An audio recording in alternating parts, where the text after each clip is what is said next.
আল্লাহ বলে, বান্দা শুনো, আমি তোমারে গল্প শোনাই। আল্লাহ বলতে, আমি প্রথমত এই আকাশ থেকে অঝোর ধারায় বৃষ্টি নামাই, এরপরে আমি আল্লাহ জমিনটাকে বৃষ্টির পানির ফোঁটা দিয়ে ছিদ্র করি, ছিদ্র চালনির মতো ছোট ছোট ছিদ্র করি। তুমি দেখো না, তুমি এমনি বুঝতা না যে মাটিতে ছিদ্র কই, এত ছিদ্র কই। আল্লাহ বলেন, আমি ছিদ্র করে রাখছি। ফাআমবাতনা ফিহা হাব্বা, একদিন আমি আল্লাহই যথাসময় মাটির সেই ছিদ্রের মুখ থেকে নতুন শস্য, নতুন গাছ, নতুন ফুল, নতুন ফসল আমি আল্লাহ বের করে আনি। আমি বের করে, এটা আমি করি বান্দা।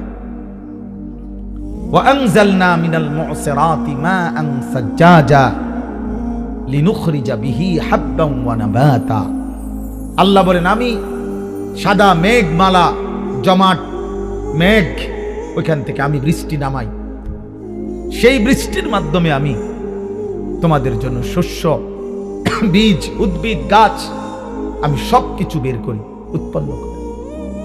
এই জন্য আল্লাহ কোরআনে বলছে, ওয়াফিস সামাই রিজকুকুম, বান্দা শোনো, তোমাদের প্রত্যেকের রিজিক ওয়াফিস সামা, আসমানে, খেতে না, সব ফয়সালা ওইখানে আরশে।